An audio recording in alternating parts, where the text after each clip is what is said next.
share. Got the recording. All right.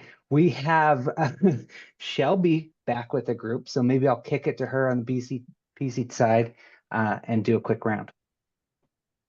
Hi, everyone. Shelby Arthur, and I coordinate the Tri-County Broadband Consortium Pacific Coast effort, and I also focus in Santa Barbara County as well. Pass it to Bill Simmons. Simmons, also with the consortium, primarily in Ventura County. I'm kind of the resident historian. Yeah. Good. And Nadine. So much more than that, Bill. Give me a break. Hi, everybody. My name is Nadine, and I'm also with the consortium, and I handle communications. And we have Tim. Hi, everybody. My name is Tim, doing mapping and other data management for the consortium. And I think that's all we have from the BCPC side. Miss anybody? Nope. All right. So yeah, if you haven't seen what's up on the screen, just please put your intro into the chat. Appreciate that. If we can move on, we'll do a quick run through on the agenda today. So really just wanted to do some updates from Santa Barbara and Ventura County that we're going to be spending the bulk of the time today talking about SLO County. We have some awesome public partners here from across SLO County. Some people that have been in this for years and years, some people that are fairly fresh, and maybe a couple that I coerced somewhat last minute to join us, but really sharing out some of the awesome work that's happening in these cities and jurisdictions across SLO County, looking for ways that we can partner more, looking for ways that we can scale up some of this work. But again, really want to give you a picture of what's happening kind of across this county and across some of these different cities. So good opportunity to dive in there. And then we'll be taking some time for some roundtable discussions. I think there's a couple points that each of them might be bringing up that should lead to, you know, some bigger conversations. So be ready for some of that towards the end. And really with that, I think we can transition to some regional updates. I'll let, I think we're going to start with Shelby to kick it off for Santa Barbara County update. Thanks, Michael. Yes, so we do have a couple of updates from Santa Barbara County. First is that our FFA first award has been announced for the Shumash Fiber project. The Santa Barbara County has several applications that were submitted, and that was the one that was selected for this first round of funding. So August 22nd, I believe the commission votes on whether or not to award funds to that project.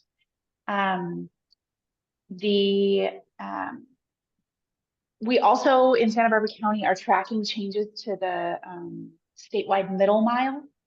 The statewide middle mile meeting was in July, and there were several changes to the middle mile design that seem to have impacted some of the planning in Santa Barbara County and likely in San Luis Obispo and Ventura County.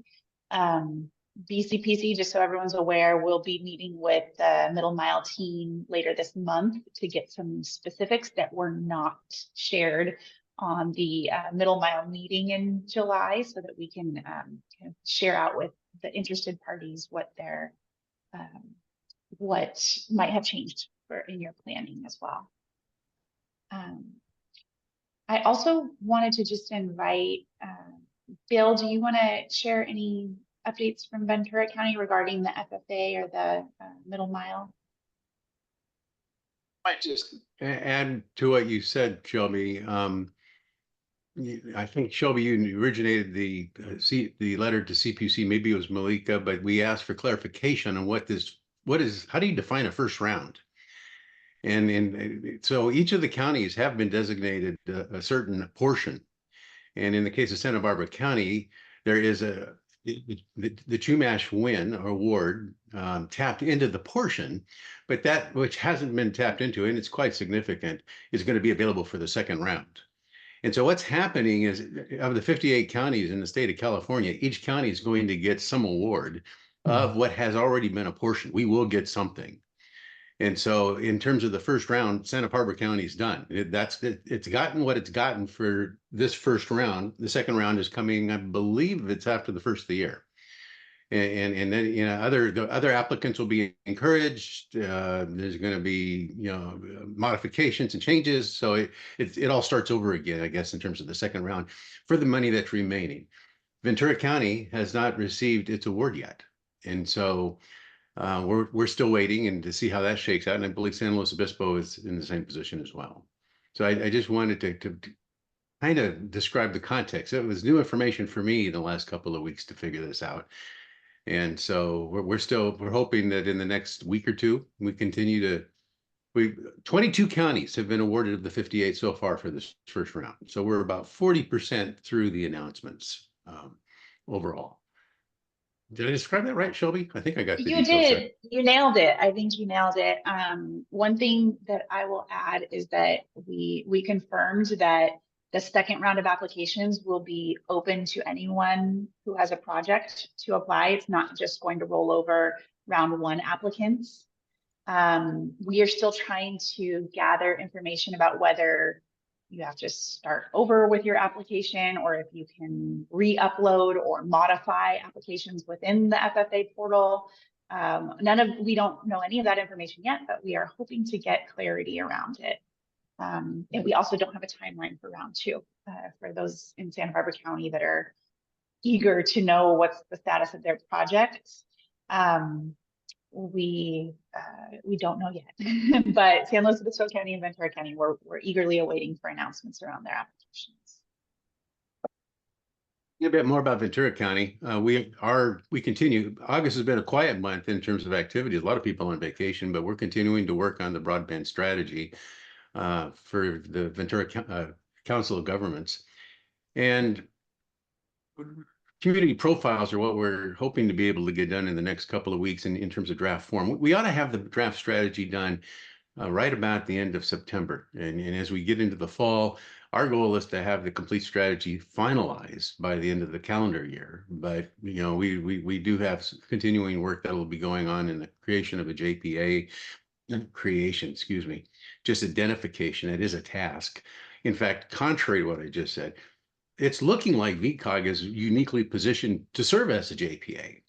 And so that's going to be very, very interesting to see how that all evolves. And we're working with a subcommittee of the VCOG board to try to put that in place. So we're not really creating it, but following very much the SB CAG model, that's perhaps modifying an existing JPA.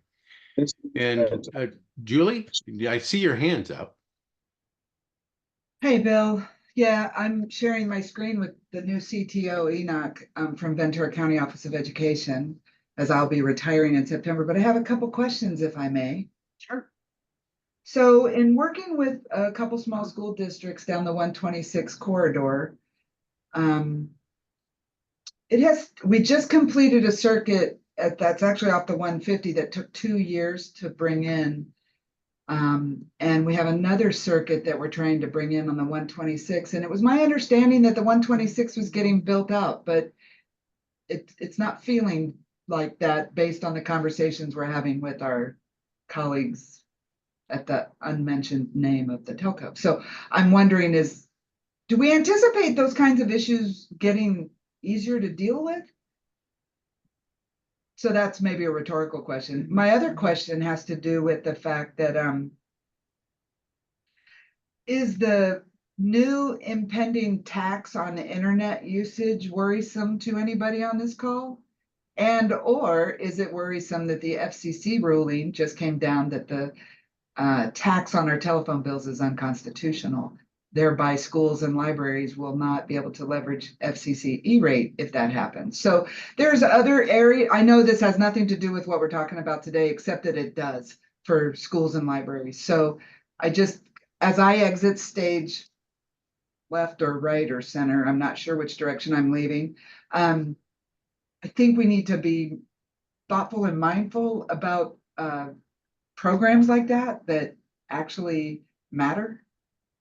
Like, I can't believe California is proposing an internet tax after they're giving away so much money to build out the internet. Anyway, you're gonna miss me, everybody. And I promise that that's the last time I'm gonna interrupt and So Bill, questions that I can't- think this is a great conversation. Where we have some open conversation built into this for the end, and we can certainly, you know, round robin a little bit more on this. But Bill, I don't know if you had an answer or quick answer on the 126 build out, or if that's something maybe we should address I was more gonna just towards make the end. Yeah, I was going to make a quick comment about the first question. The second question, you're spot on. That sounds like a roundtable one, not only today, but multiple meetings to come in terms of where this thing is going to go. In terms of the middle mile and the proposal we're waiting for FFA and the schools along the 126, the project is really going to be a very disruptive change in terms of how business is done. Julia, I think we need to connect you and Enoch to Terry, because Terry he's working with the state for the middle mile fiber. He's working for the public sector in general, for cities and for schools, if so desired. He'll have fiber assets available to you. Where those assets are coming from and where they connect, you're going to want to talk to Terry. And so, you know, the past and how you've done it is about to change. And so and then he's going to have fiber for telcos to also be leasing from him. So, you know, how all of that plays and how that's going to be managed, you know, that's all in flux. Although there will be fiber available to you along the 126, you know, or somewhere, you know, through the Santa Clara Valley. And so we're probably overdue having that conversation. And I do recommend that as much as we're going to spend time with you and Enoch in this transition, Terry Theobald needs to be also part of that conversation and transition as well. And thank you for that. We have been in contact with him recently, so we will expand that. This clearly is a topic that you should put on in that conversation. Fabulous. Thank you so much. Appreciate it. Yeah. And I think that pretty well covers my update, Michael. I think we'll turn it back to you in terms of Shelby's done Santa Barbara, I've done Ventura. Awesome. Well, let's jump into SLO then. We have Bill on the call from the County of SLO, ready to give just a couple bullet points. And from there, we'll hear from Paul at Paso. So if you could do the next slide, and then I'll pass it over to Bill. Great, thank you, everyone. This is gonna sound a little bit like Groundhog Day in terms of the update from the county, the unincorporated part of the county. Late last year, early this year, the board received a strategic plan, and what that strategic plan envisioned was basically looking at all the county as a whole and its geography and figuring out opportunity zones where either they identified 25 opportunity zones outside of the cities where there were unserved and underserved residences that were good opportunities to look at, either fixed wireless access or fiber. Looking at my notes here, this for those that are interested, and it's an interesting point of contention among folks in the private sector, but the plan identified 14 opportunity zones that would be fiber-based, 11 that would be fixed wireless access, in a combination of either publicly funded infrastructure or partnerships would be doing either the fiber and or the fixed wireless access approach to getting the broadband speeds that we hope for. Candidly, then we're jumping ahead to the last mile here in the FFA grant issue. We chose as a county, and this is before I got here, to just let you know, we're part of the Golden State Connect Authority and the RCRC application tranche of applications, and I'm holding it up here. There are $451 million demand for what was at one point a $750 million fund. The Loan Loss Reserve Fund was contemplated as part of our application as a county, because we have in the about a $55 million project being requested that has a combination of FFA grant money and loan loss reserve money credits coming together to build out what we hope to do in the first wave of our application. And so we're crossing our fingers, but candidly not super hopeful that it's going to come forward as planned. And we're probably more likely going to have to be having either round 2 conversations or even sooner than later, trying to see if we can't get funded, getting a haircut and maybe not having the whole project that we had applied for, but thinking about if we don't have an ability to get the loan loss reserve enhancements that are now $50 million going to be prioritized out of $451 million of applications. How do we go forward? So that's kind of putting all those points together, Michael. That's what we're dealing with right now. We're getting to the point where as these announcements are coming out, it's not looking that great. But even then, we're going to have to think about what do we do in the meantime, and are we waiting for Sacramento, or do we look at other approaches now with the NTIA? Recommending that even you go alone or go separately to the feds to apply for money, and not just to Sacramento. We're going to be thinking about those kinds of things coming up this fall, but interested to hear thoughts of other counties and where you might be thinking along the lines of, okay, what if you not just sitting on our hands and waiting, but do we have to reapply from square one if we're being pushed off to round 2? And then really, how does the loan loss reserve fund work in applications, and candidly as a county, and with direction from our board, if we decide to go a different approach than just outsourcing our applications and where we're going and accessing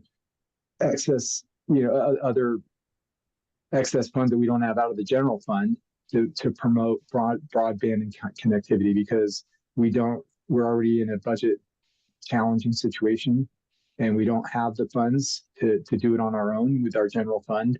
So we're going to need to have help from either Sacramento or Washington to do some of these things that we've identified in our strategic plan. So right now it's a plan. It looks good. We know where the folks are. We know who's not getting served. We know what the likely best business model is, in terms of either going it alone or having a partnership, and whether it should be fiber or fixed wireless access. But it's just a plan on a shelf for now until we have funding to execute.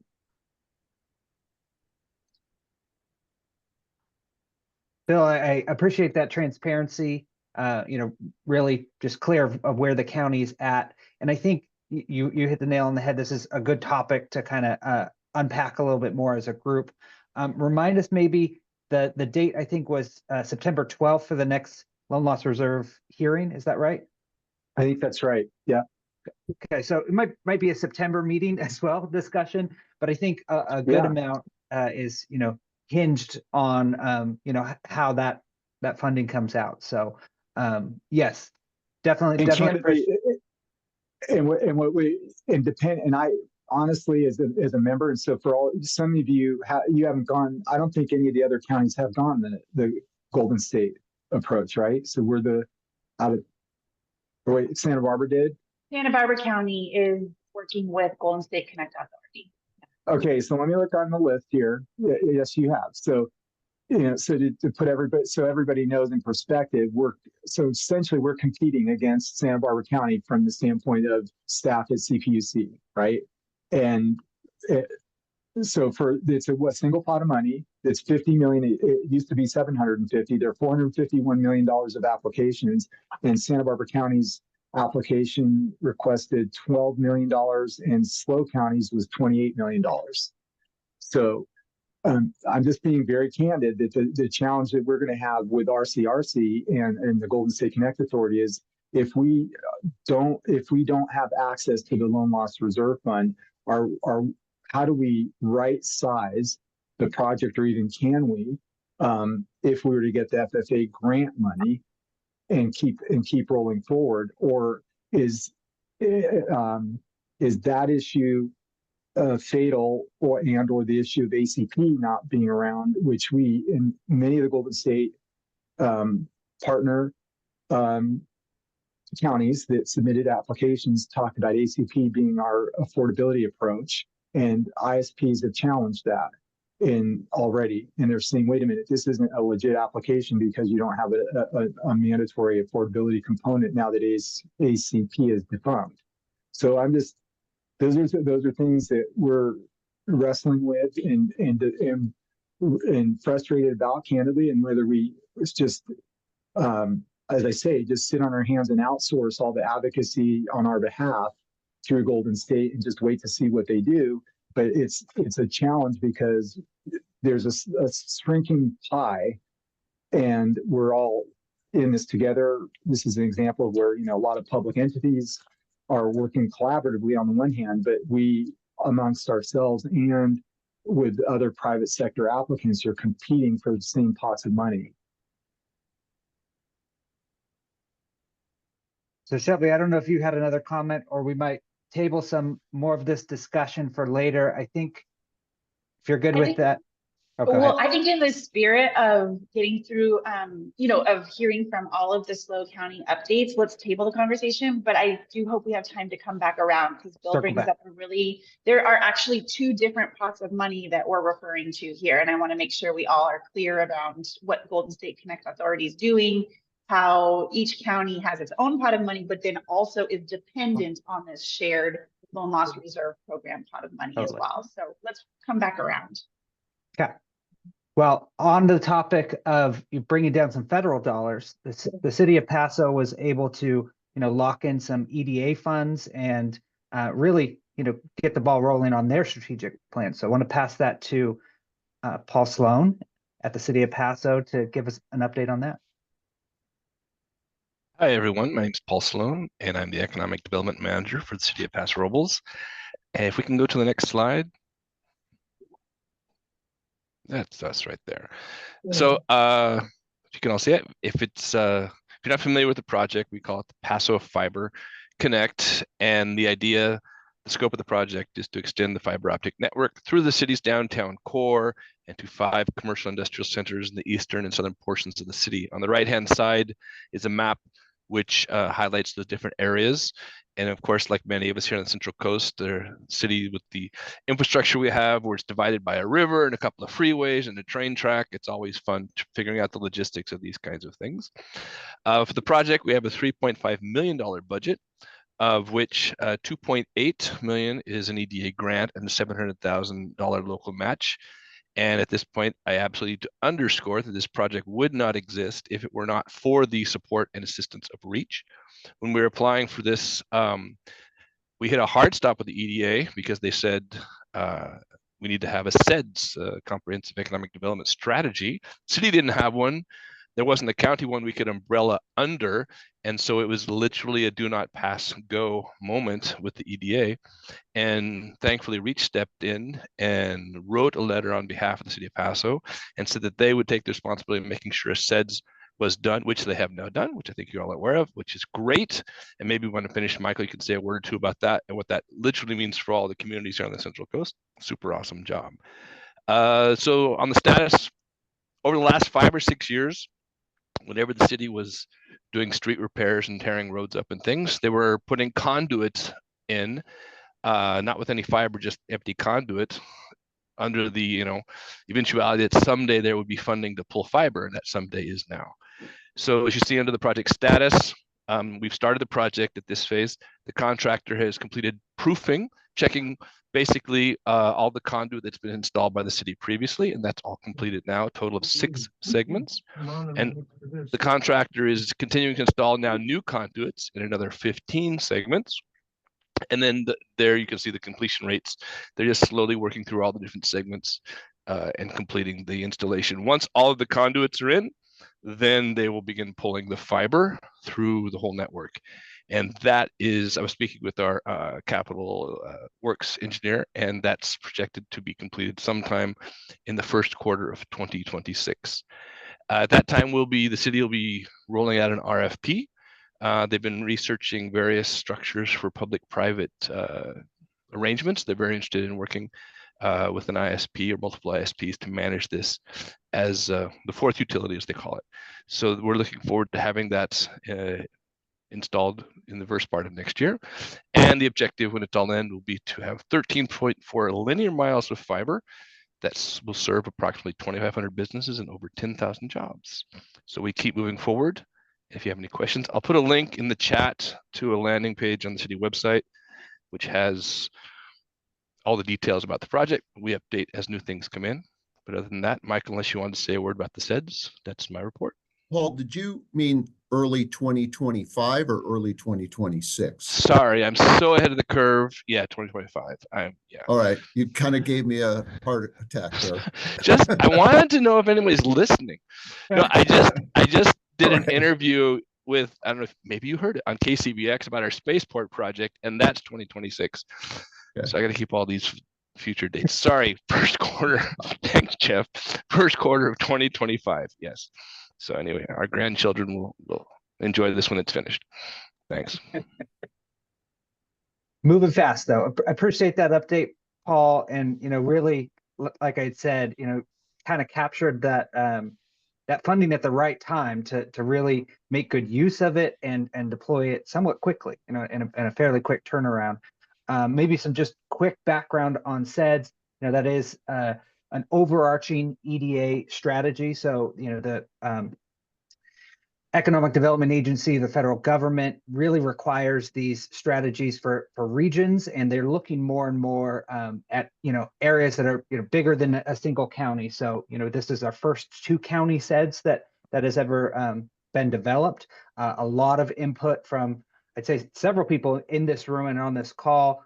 A lot of stakeholder outreach, and infrastructure is a big priority of that, including broadband. So as you're applying for any any federal funding, it is good to reference the SEDS. And if you need any letters of support or clarification on what strategies to look towards, feel free to reach out to us. Happy to connect that in. But yeah, it is really has opened the door for more possibilities, and continue to watch for for more EDA grant opportunities. But as they come up, we want to definitely be supportive and grow that as much as we can. So thanks for the shout out, Paul. Appreciate it.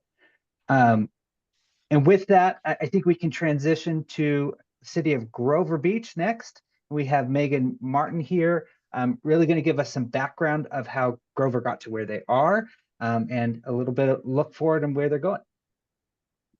Yeah, so hi everybody, I'm Megan Martin, Community Development Director with City of Grover Beach. Thanks for the introduction, Michael. Really, to be quite honest and fully transparent with the group, because you seem like a great bunch, I was brought into this on Monday.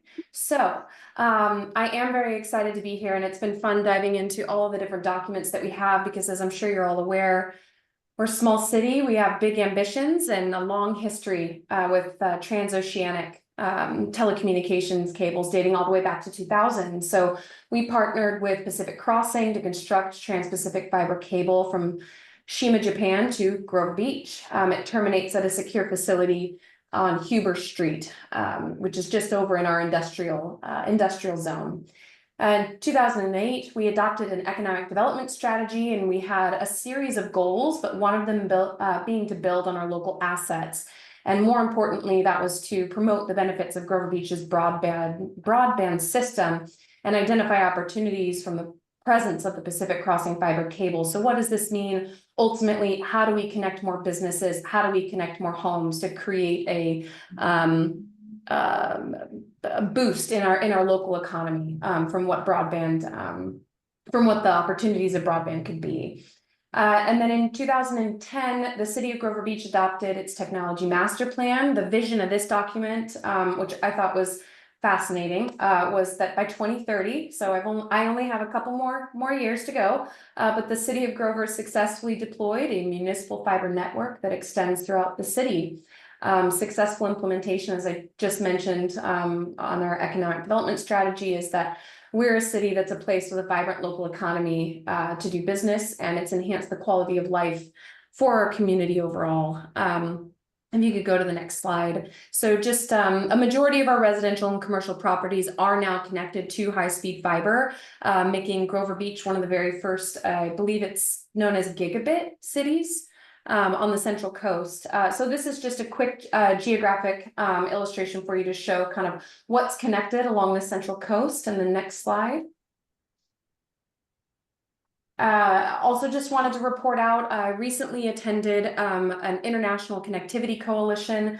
We went to the Huber site that's just right over here with Pacific Crossing and a few other representatives, Astound being one of them. But just to demonstrate the capacity of the Central Coast cables. So as it relates to the US coast, that's the graph on your left-hand side of the screen. The US West Coast provides to the rest of the world 34% of its data. So a third of data comes out of the US West Coast. 62% of that, so almost 2/3 of that 34% is supported by the Central Coast. And I think that's incredible. And comparing that, all of the US West Coast is 40% to Asia. 71% of that comes from from California. Next slide, please. So kind of looking more currently, where are we now? So in 2020, the city of Grover Beach partnered with RTI Infrastructure Incorporated to install additional transoceanic data fiber cables from Asia to Grover Beach. We also entered into a non-exclusive easement for installing fiber optic cable within the city's rights of way. In 2023, Astound Broadband approached, I guess a little bit earlier than that, Astound Broadband approached the city, and we've successfully issued their land use entitlement, and they have a project under construction right now where they're partnering with Metaverse to expand their services, which includes internet, TV, phone to residential customers through its coast-to-coast fiber network. We're really, really excited to continue in that partnership and that relationship and provide space for Astound as well as other broadband networks. And so that leads me to even more recently, Peak Wi-Fi. As it says, they're a direct net neutral connection to the main fiber optic backbone that runs down California coastline, ultimately providing internet services to residents and to businesses. So they also received a land use entitlement in 2023 and just submitted their building permit application. So we're excited to see them break ground end of this year, beginning of next. And so really, oh, thank you. Really, this just leads me to what's next. So as to date in service, as I mentioned, we're looking at combined investment, the California cable investment of, so this is the graph that's on your right-hand side. But just over $4 billion in investments along the California Central Coast share of the California cable investment. And there's more planned. And so what I've been tasked to do along with our city manager, as well as our assistant city manager, Matt Bronson and Kristen Erickson, is identify, we have these policy documents, we have these visions in place. How do we continue to realize them? And what has been realized, how do we continue to foster that and capitalize on it? So I've jotted down a few things that have just come to mind again since Monday. So be patient and kind to me, but continue to foster public-private partnerships to expand existing broadband infrastructure, identify opportunities to develop a technology park or create a tech hub, provide space for tech startups, a data center, maybe even IT companies, all in our industrial area. We have a lot of opportunity there for reinvestment and redevelopment. I'm also interested in collaborating with other jurisdictions. It's great to see Paso and City of SLO here, as well as the county, but collaborate with other municipalities and jurisdictions so that when we do have permitting authority, how do we consistently apply policies and standards so that these broadband networks and these companies come in knowing what to expect? I think that that's always one of the most challenging components, that these companies come into different municipalities going, well, they require this and they require that. And so I'd like to potentially reach out and see if we're not already standardized, if that's something that we can work on. Lastly, something that's really important, especially more recently, is just to ensure that the benefits of high-speed internet are equitably distributed. As I mentioned, majority of our residential and commercial properties are already connected to high-speed fiber. But just making sure that we can continue to improve upon that or reach those areas that we haven't yet. And for those that may not be aware of it within our community, just promote statewide programs to formally and fully establish broadband across our entire city. And I'm available for any questions, but it might be a let me get your contact info and I'll get back to you. But yeah, thank you. And I'm happy to be here. Appreciate that update, Megan. Great job. And yeah, I think, well, like I said, have some time for discussion, maybe some questions at the end. Before we do that, though, wanted to kick it to Josh at the City of San Luis Obispo, really to highlight again where the City of SLO's kind of taken some of this. I think there's some awesome opportunities we're seeing in the City of Grover Beach, looking at tech parks, looking at some of the development. And, really some of the ways that the City of SLO has done this have been really, really effective, especially with, partnerships that they've created. So with that, I'll pass it over to Josh to wrap us up. Yeah, happy to be here as well. I know we've given some of these updates in the past, so great to connect with everyone and be able to give a little more detail. Through a couple of links in the slides, which I think Michael's going to drop into the chat as well. For resources that folks can look at. Our broadband page has a lot of the work that we've done and a lot of the council meetings and things that we took some of these items to, and the discussion that we had with our councils for folks if you want to see that or see any of those resources.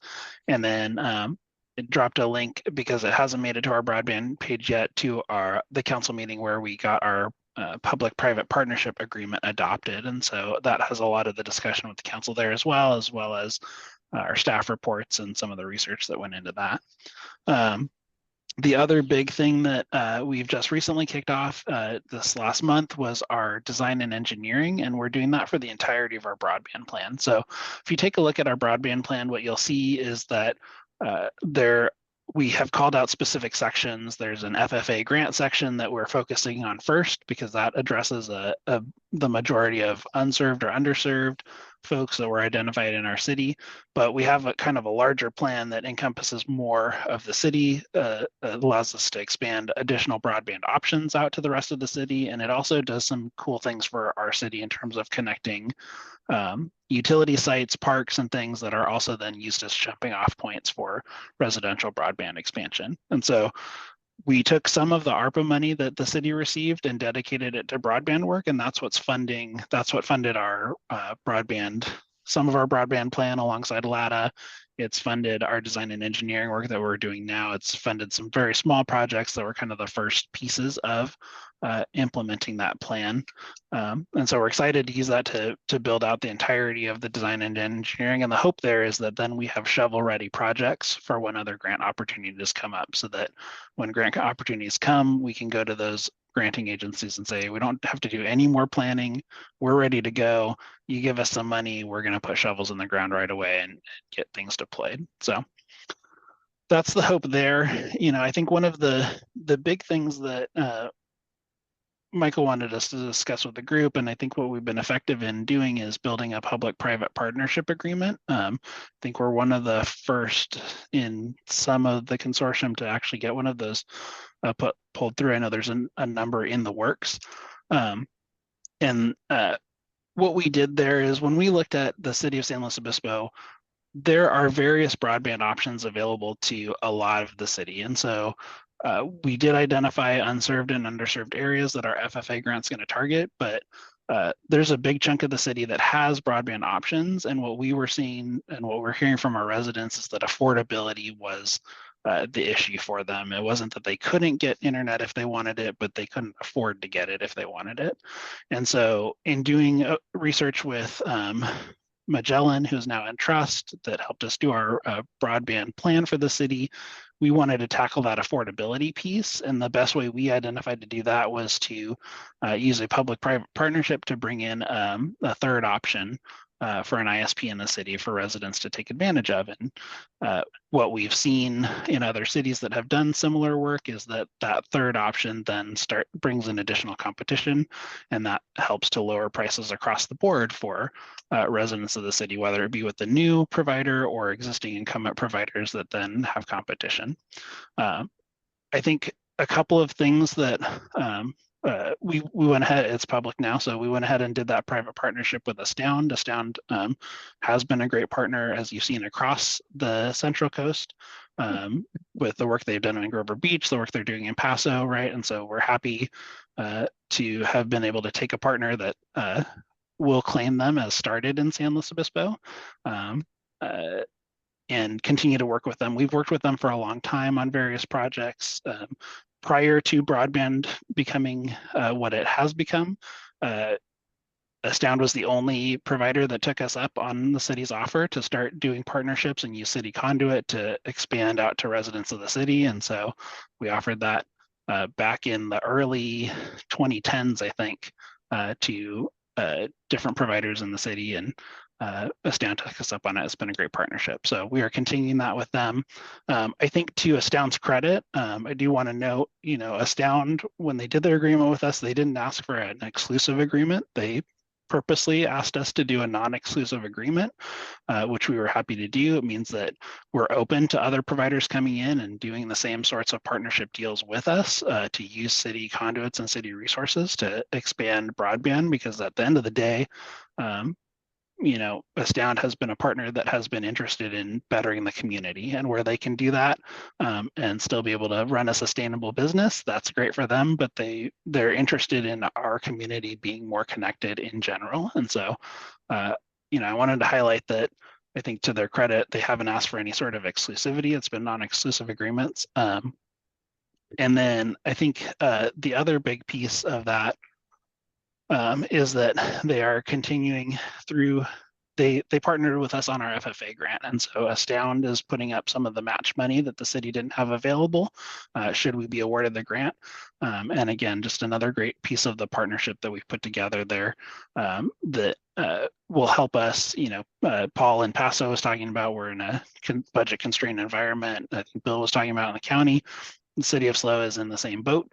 We're budget constrained. We don't have at this moment any general fund dollars committed to any of this work. We're entirely relying on grant funds and leveraging those. And so where we've been able to partner with private agencies to help us with some of those match funds, it ends up being a benefit to both sides of that partnership, and has been a great thing that we've been able to do. I think the one other thing that I wanted to mention, kind of as things that are happening in the county that I forgot to put on this slide to give to Michael, is we've also been working really closely with local educational institutions. So we have had a long partnership with Cal Poly. Cal Poly and the city helped put in our original fiber ring about the early 2000s, and that's really served the city well. It served Cal Poly well, but it gives us some opportunities for the future that we're starting to explore with the local school district, as well as Cuesta College and Cal Poly, how we can leverage that resource that we now have to better connect educational institutions, and how we are using that resource to better connect the residents of the city, who are largely their constituents. So most of the people that go to Cal Poly either live on Cal Poly's campus or live in the city of SLO. Most of the people that go to Cuesta live in the city of SLO. They do come from around the county, but a large portion live here in SLO. And so us building out additional opportunities for broadband within the city helps to further those educational institutions and the work that they're doing.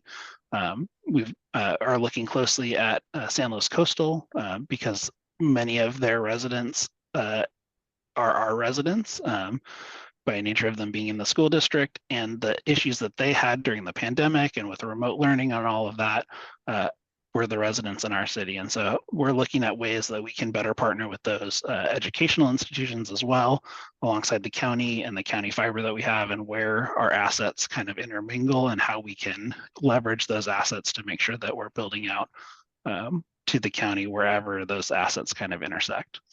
think there's also a big intersection between what we'll be working on, and I'm looking forward to talking more with Megan, because a lot of those undersea cables that land in Grover, I think then make their way up into SLO to connect into the larger backbones that like the railroads provide across the state and across the country. And so there's a lot of, I think there are many opportunities that we've just scratched the surface on of how the cities around San Luis Obispo County will interact in getting those opportunities to build greater connections for our communities and for the state as a whole. I think that's it, Michael. Good stuff, Josh. And just want to underscore, there's some of that partnership that, Josh was just talking about, when it's K through 12 education, whether it's community college education, it widens the table, widens the community voice that's a part of it.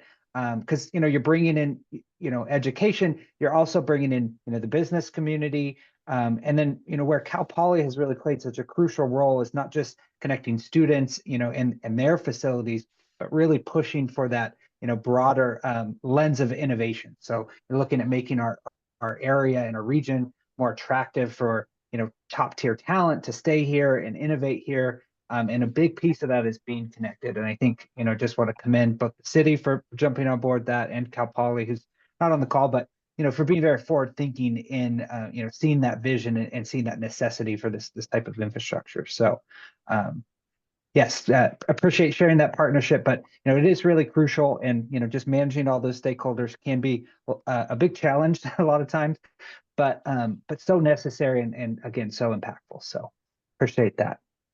And so with that, I really want to thank all of, my public partners here that, took it on to give these updates today, but I think we can shift into roundtable discussion. And maybe before we peel off into a lot of other topics, just if there's any questions for the group, as Megan said, understanding that this might not all be the technical people to answer, but I think we can open it up for that.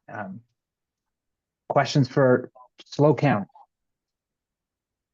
Can I just add something, Michael?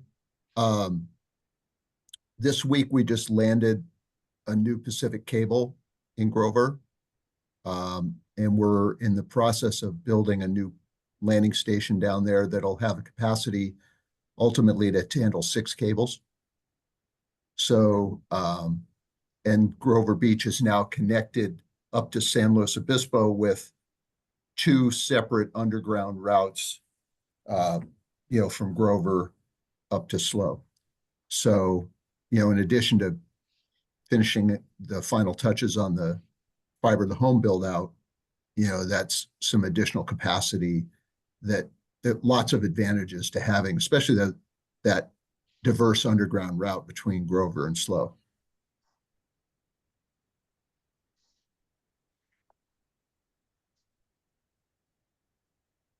Appreciate it, Jeff. And sounds like you got a lot of shout outs today. So good job with your work here. Yeah, a lot of good partners on this call. Any questions for the group?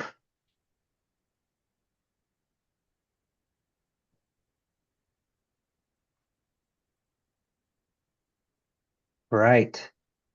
Well, I might kick it to Shelby. I think she had a couple things that can kick off some good group discussion. Shelby, do you want to tee those up? Well, I actually just, a couple folks had shared that they had updates that they wanted to share. And I want to make sure we get to them as well. And maybe they'll feed back into the conversation about SLO County. But is Gladys Popolotic still on the call from NTIA? She was with us listening in on updates. Did you want to share anything from NTIA regarding the BEAD funding or the competitive grant funding? Hey y'all. Sure, just quick.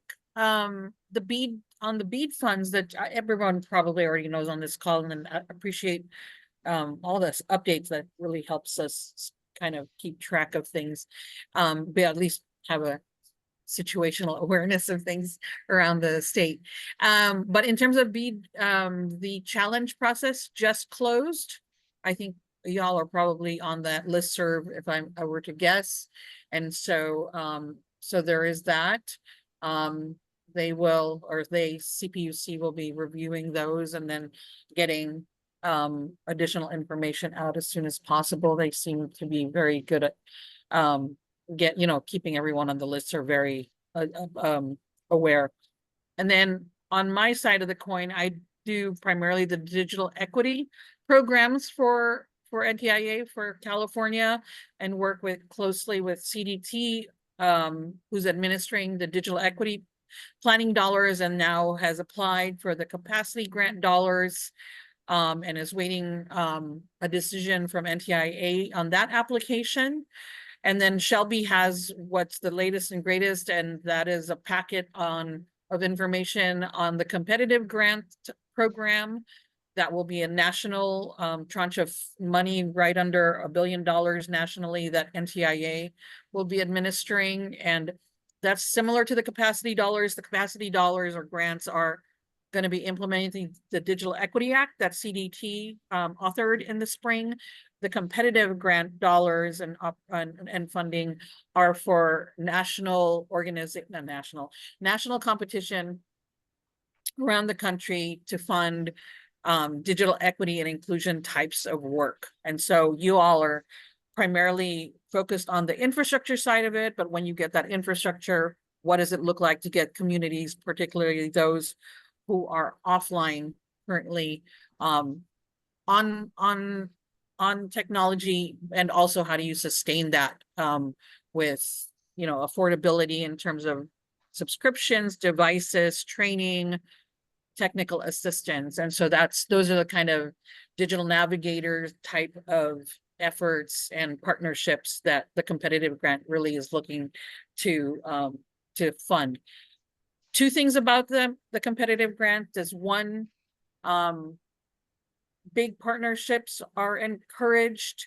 So whether big partnerships mean regional or geographical scope, larger than whatever you are currently working in, the partnership that Megan talked about between the cities, that's kind of big partnerships that these opportunities are really looking at. But it could also be big in terms of increasing capacity on a programmatic level. So when any existing programmatic efforts that you have that you want to see go up to scale.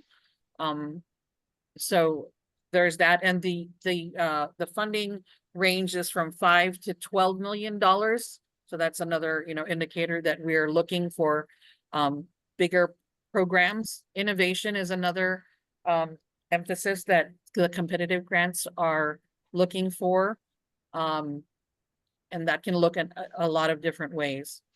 So I'll stop there and see if there's a lot of information. You all may have already seen it. Shelby will probably share more or share again.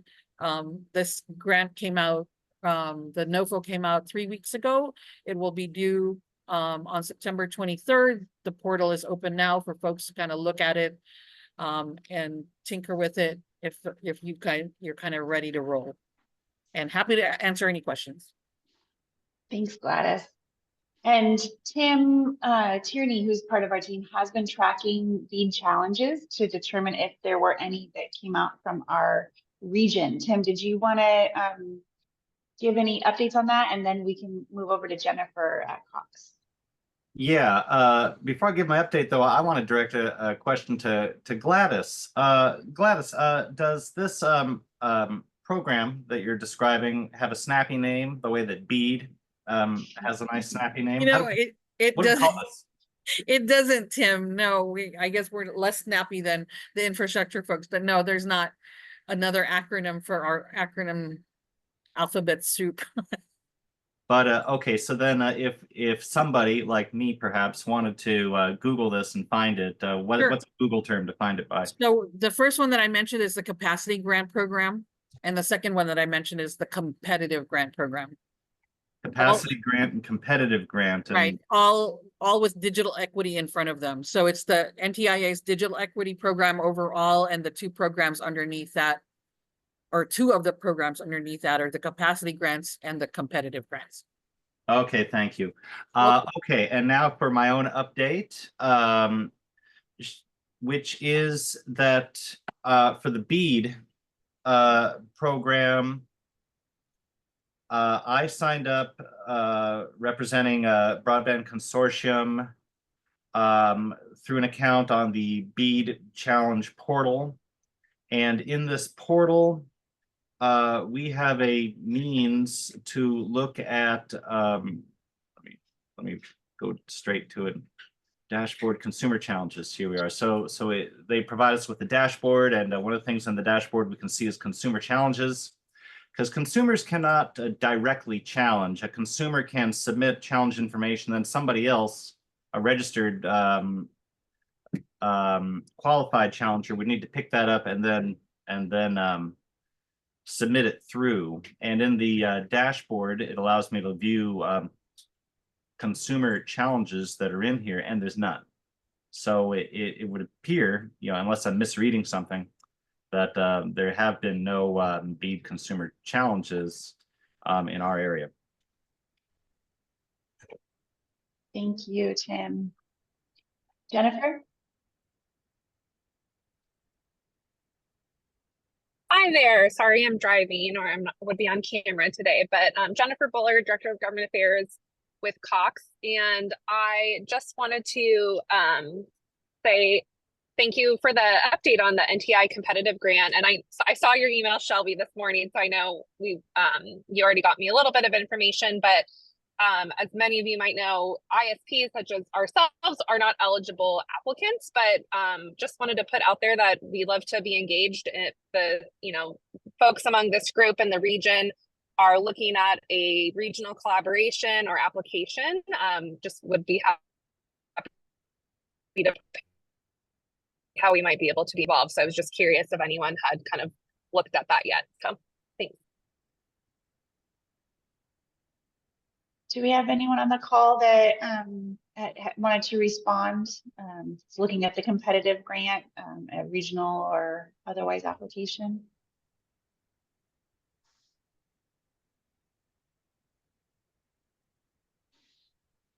We are talking not as a consortium, but as the EDC that hosts the consortium. We'll meet with some folks this week to see if there's a regional collaboration, see what floats to the top, to see if there's a way for us to apply for the competitive grant. Yeah, I know NTA has go. been something that SlowCog has been talking about in SLO County. And I know Reach has been involved with that, some of the cities, county. So I don't know that we have a definitive. I think we've all been waiting a little bit to still see how the BEAD process is going to shake out and where we might have eligibility. So I don't know that we have anything definitive yet, but I know we'll probably be interested in talking with different private partners to figure out how that fleshes out once we've got things in place. Yeah. And that's we're covering 3 different pots of money that are all coming out of this NTIA bucket, which is the BEAD infrastructure, the digital equity competitive grant, and the digital equity capacity grant. It's a lot, which is great, right? Michael? No, I was just that was exactly what I wanted to touch on. Is just how the breakdown of what those pots are, and where we would be competitive or where we'd be maybe less competitive depending on the BEAD mapping is still kind of an outstanding question, right? Like that's still to be determined, right, for at least SLO County. But I think those conversations should probably have more to report out by next month in the next month's meeting. Yeah. And I'd say, this is Bill from the county. Definitely consider us if you're interested in, as Gladys was saying, she kind of is inviting at least one lens of it is to think big, and please keep us posted if we can be of any help, or you think that there's a role for the county to help be a partner. Be happy to have further discussion on that. Fantastic. Definitely more to announce probably in the next month. We'll have more on that. I did want to invite, one other person contacted me ahead of time to ask for an announcement, and that's Rigo from AGIF. Rigo, did you want to share about your event, the event next week? Hi, Shelby. Hi, Michael. Hi, everyone. Yeah, I'm sorry I can't. My camera is playing tricks on me, so I won't be able to turn it on. Yes, the American GI Forum of Santa Maria is in partnership with the California Emerging Technology Fund (CETF). We want to do an invitation uh, to be part of our discussion at the Central California Broadband Meeting and Barbecue. That's the name of the conference. It will be here in Santa Maria. The topic of the discussion will be closing the digital divide, promoting digital inclusion, and achieving digital equity through direct notification. I'll put everything, all the details on chat, the link for you to see all the information. But it will be next Friday. It will be August 23rd. It will start at 8:30 a.m. It will be at Alahinka College Community College at the Patricia Boyd Concert Hall.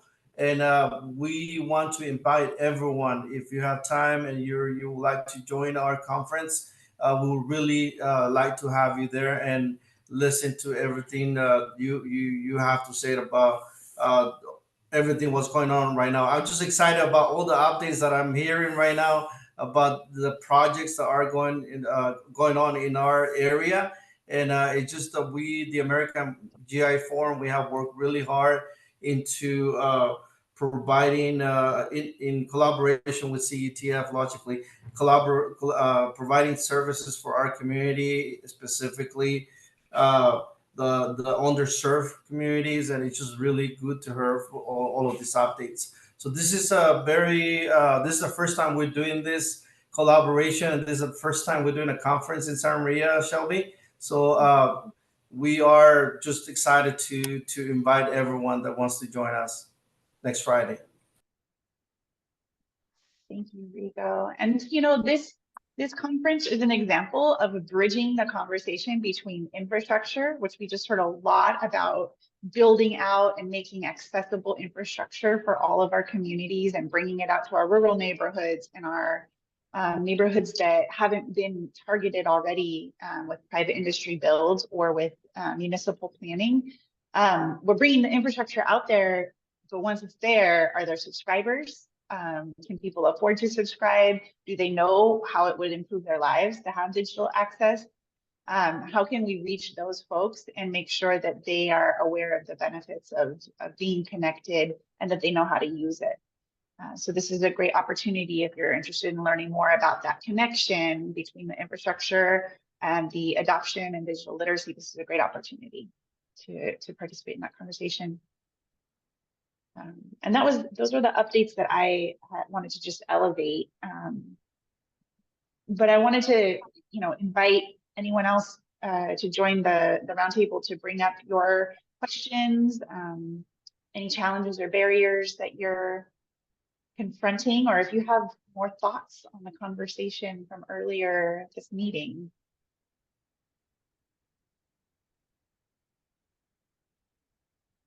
I'm interested in digging in a little deeper into this, some of the points that Bill brought up about FFA and the loan loss reserve program.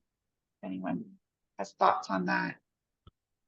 One other point that I heard about this week, not related to those particular issues, is that, Verizon has applied to land another cable in Morro Bay, which would need to be connected to their cable landing site in Los Osos.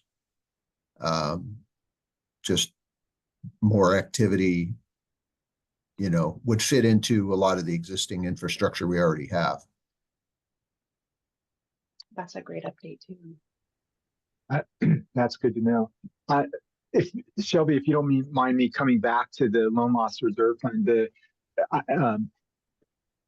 kicking off, I think I was probably pretty animated, but just that, like, there's a whole lot of stuff that we're dealing with, but also just we're on pins and needles. And the challenge is that for the county, so again, the unincorporated counties application, is that the project size for us was 55 million.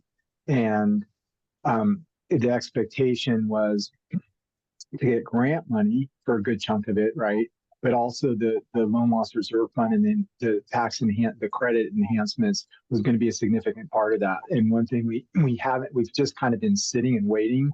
And what we don't know is what will happen. Is it all or nothing, or do we even have an opportunity to have a discussion about a haircut on the whole idea, the whole, the project size, and right sizing it based on whatever's available? Or is it because of this decision by the legislature to claw back some of that funding from the loan loss reserve fund? That they are in fact two distinct pots of money. You're correct, and it's not cutting into FFA proper, but it does for a project like the counties. Maybe we if we were clairvoyant, we would have maybe known that and maybe submitted things differently. But because we have this big, project that contemplates combining resources in both of those, we're kind of in a pickle here, because it's now a very limited pot for the enhancements, and we haven't yet engaged. So just letting you know, and I know there are all kinds of folks on the call, but just truth in advertising, we haven't made a decision yet to jump ahead, but wanting to know whether the update that was given at the top about what you all have heard about what it means to be, in round one versus having to wait till January in round two, and the uncertainty of what it means to be in round two is something that we're going to be needing to watch very closely. It seems like if we don't hear good news pretty soon. Yeah, and I wanted to share that and Chris Sherwin's on the call from the County of Santa Barbara. I don't know if you want to jump in, Chris, or if you want me to just share what County of Santa Barbara has discussed.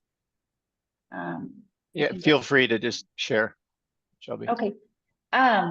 So talking with this, County of Santa Barbara is also working with Golden State Connect Authority to submit their application for FFA funds. And so the whole Golden State Connect Authority program is based on the successful application of FFA, BEAD, and loan loss reserve. It's all tied together in realizing these projects that have been designed county by county.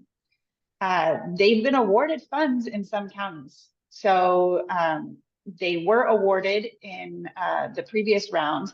They are being recommended in this not previous round, excuse me, in the last meeting, the last CPC meeting. They are being put up for consideration in this upcoming meeting, August 22nd. So some of their projects are moving forward. I don't know, there's no rhyme or reason that I know of as to why some are being selected and some are not. What we've reached out, or County of Santa Barbara has reached out to ask, directly of Barbara Hayes at RCRC, who's overseeing the Golden State Connect Authority project, what happens? Because now County of Santa Barbara our funds have been awarded, or 4 million of our funds have been awarded that have been allocated to Santa Barbara County. So the County of Santa Barbara will have to change the project now. We'll have to amend that application. We'll have to look at the priority areas that Golden State Connect Authority submitted in their application and reconfigure how that's going to work. I have no idea how the loan loss reserve funding aspect of this is going to play into the feasibility of all of Golden State Connect Authority's projects. I know that they are relying on that funding to backfill their portion of the construction. What I did read is that the loan loss reserve, 50 million, that is going to be voted on in this next meeting, that will be awarded to applicants or to someone from the pool of applicants that already submitted their application in March. There supposedly will be multiple rounds of loan loss reserve funding. But it sounds like each of those will have to be approved in the budget now because they did such a drastic haircut on that. I'm curious, and sorry if this is backing up, but I just wanted to maybe clarify one thing, because you had mentioned this, and I think Bill had too, is just, have we gotten any direction or clarification on potential amendments to these applications? Because that, as Bill said, shaving it off or giving it a haircut seems like a very likely path based on what we're seeing, but not clear what that path looks like at this point, right?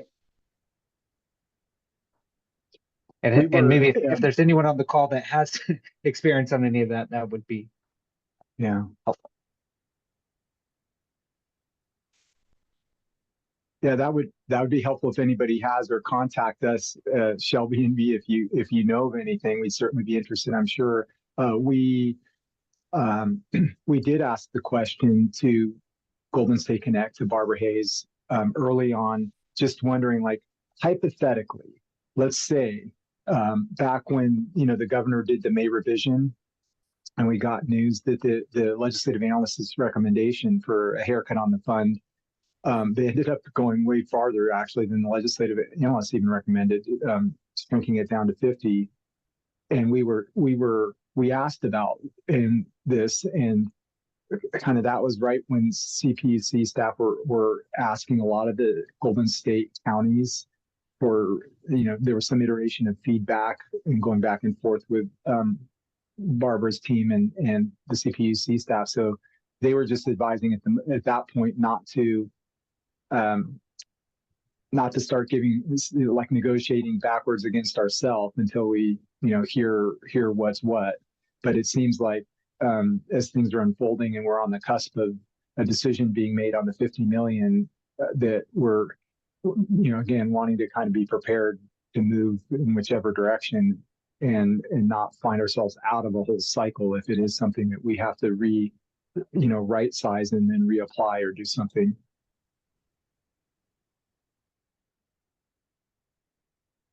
Yeah, and I don't have any more information other than the idea that the county of Santa Barbara will work with GSCA to update their application.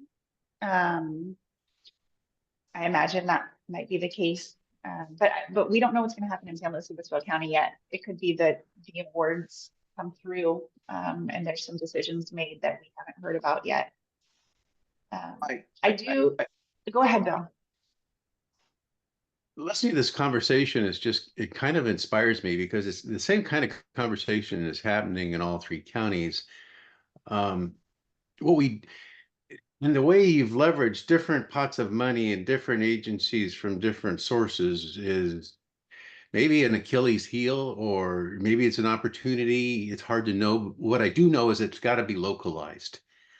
What I do know, and what we found out in the last couple of weeks, is San Luis Obispo County has got $22 million, $346,935.80 from FFA. And regardless of how their CPUC decides to spread that around, it's coming to your county with your name on it, and it's been allocated based on the statewide model. So that, to me, is something that you locally are going to want to really make sure it's part of this local strategy. Yeah, and I feel like in all three counties, we as a consortium need to do everything we can do to try to pull this conversation as local as we can make it, so you have confidence you're getting what you need. And it's hard to feel like we're sitting and waiting, or something's going to be in flux, because we have BEAD, FFA, the loan loss reserves, everything else that's in play. We can't have a weak link in this conversation. We really do have to figure out how to make sure that we can bring it home. And so, every penny of that 22 million that's in change, literally, we need to figure out how you guys have the confidence it's exactly where you want it. And part of the problem I feel like we go through is I'm embarrassed to say we found out about the second wave or the second round, just in the last month or so. So, I mean, we kind of make the rules up as we go, and that's not helping us at all. But what I do know is that number's yours, and you need to put a priority on knowing exactly where it's going to be applied. Yeah, unfortunately, this is kind of the way it goes, these things. Yeah.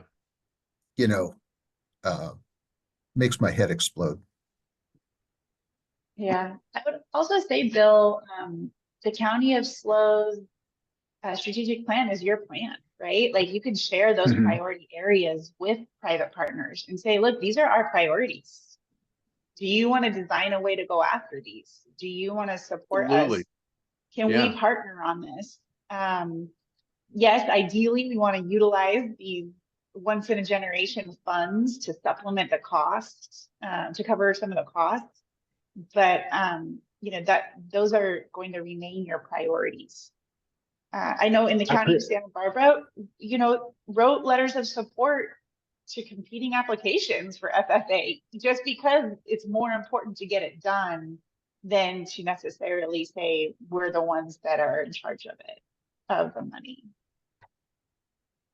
Yeah, I appreciate all this feedback, and as crazy as this may sound, the sharing out that you've all experienced some similar frustrations, or the kind of switching gears and having to be flexible, some good wisdom recommendations from Bill and Shelby right there about continue to move forward and thinking that way. I take notes on everybody who attends these, so I think Jeff and Megan, other folks that that might be good partners, are going to get phone calls to see how we can continue to move forward, and even mentioning that Verizon might be coming into Morro Bay. We some of the approach that we had to prioritizing where to go in our opportunity zones were kind of stuck because of the gaps, the geography of the county being so dispersed in terms of the unincorporated communities, and how to get from point A to point B without using a lot of our grant money just to go past only a few passings of addresses to get out to Los Osos, for example. But if there are other ways to already be there and then build out with some help in a partnership being there, as opposed to saying, no, we're going to disqualify a dozen miles because it's just not worth it, but that's going to, be having to be part of the project. So I appreciate this. This is good feedback, and I take from this to keep pressing forward and probably looking at other sources where the algorithm, candidly, when I parachute in here early in the year, was kind of apply for money and wait, sit and wait, as opposed to figuring out, okay, let's shift and look at other opportunities to continue moving forward with the plan. The plan's the plan, and it may be that we just take different approaches to it, not necessarily being all public. That and crack open the idea again of hybrid approaches to building out the infrastructure with partners. And Josh's example in the city, I think, was everybody's taking note, like, what did they do? And I've been saying, yeah, they did. It's a good thing. And let's emulate some of that, and not just limit ourselves in our thinking to only thinking we're going it alone. Not that if we can go there and Golden State can help us get there, that's all great, but continue to figure out how to move forward.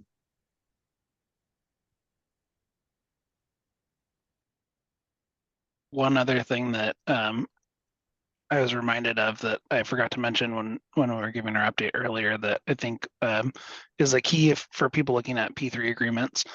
One of the things that we did with Astound is that we have specific clauses in our agreement that gives the city a seat at the table to when we're talking about where expansion is going to happen. And so some of that was for us to help ensure that absent grant money, if that doesn't come through and we can't start building some of what we do, we can still work with Astound to say, hey, we know that these areas are priorities for us because these were our unserved and underserved.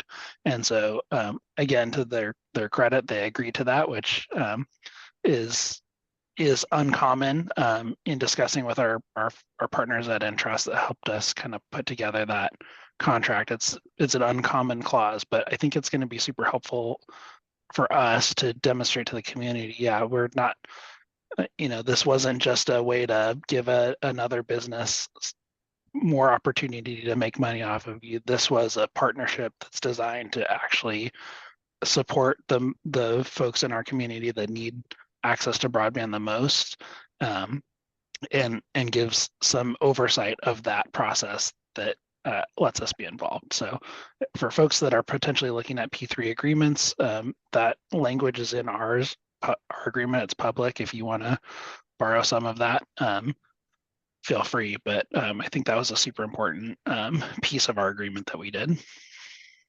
You know, that one of the kind of interesting things about this is that often the underserved areas are aerial, and they're the least expensive ones to build in.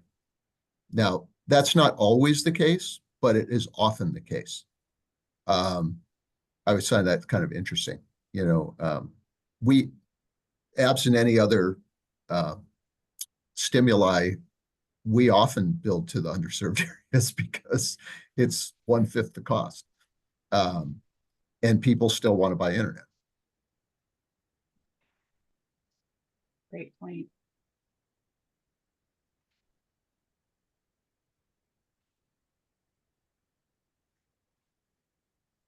Any other updates that anyone wants to bring to the table?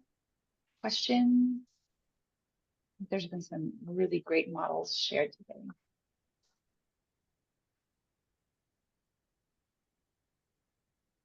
Well, I remembered one more update, and I'll ask for all of your forgiveness. I'm coming back from family leave, and so things are popping into my head like, oh, hey, don't forget this. Those of you who submitted a CETF local government best practices checklist, if you submitted one of those, CETF will be reaching out to you if they haven't already. They've made their decisions and their awards. Did anyone already hear from them? I know four local governments from our region submitted. So fingers crossed. We haven't heard yet. Okay, I know we applied. Keep your eyes out. They are planning to send out, reach out to you either this week or next week, I think. And for those of you who don't know, the local government best practices checklist, we can send that out afterwards, but it's a great way of evaluating, you know, what you are doing as a public agency internally and what you can do, what's possible to participate in closing the digital divide and really, you know, honing in. A lot of the time, the person in charge of broadband is the person who's doing economic development, or who, you know, that broadband is assigned to somebody. It's not always somebody's whole world. And so this checklist is an opportunity for you to really look at who you could start talking to if this is you, and who who to maybe compile into a work group, so that you can really focus your energy in a strategic direction rather than being reactive as things come up. So we will send that checklist out along with our follow-up email as well. And I don't know that there's another program like this immediately on the horizon, but you know, there's some benefit for getting paid to even just go through this process, right? Josh and Bill both receive some compensation for even just filling out the checklist and going through it, and then again makes both of them more competitive for the second tranche, which looks like will probably come funding soon. So yeah, definitely. I think as those come available, we want to promote them out, but the more of us on this call that can participate in those, I think it'll help our region and again bring additional funding down. So yeah, and we talk about streamlining permitting, and streamlining our practices and getting on board as a region. This all contributes to, I think, the ease of private businesses and ISPs who have to figure out what everyone's different policies and permitting practices are. Participating in programs like this and participating in this call maybe helps us as a region to move things through with more ease. So I appreciate everyone who submitted that checklist and hope that it's helpful.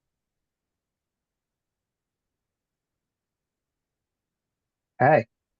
Well, it looks like No other comments for today, so maybe just real quick on the next slide, we have Santa Barbara County Region update coming next month, Thursday, September 19th.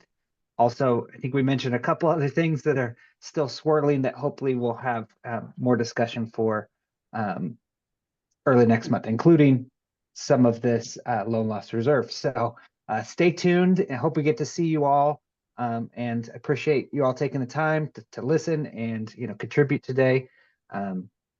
With that, I think we can give everybody a couple minutes back. Thanks so much. Thank you. Thank you all. Thank you. Thank you. Thanks. Have a great day. All.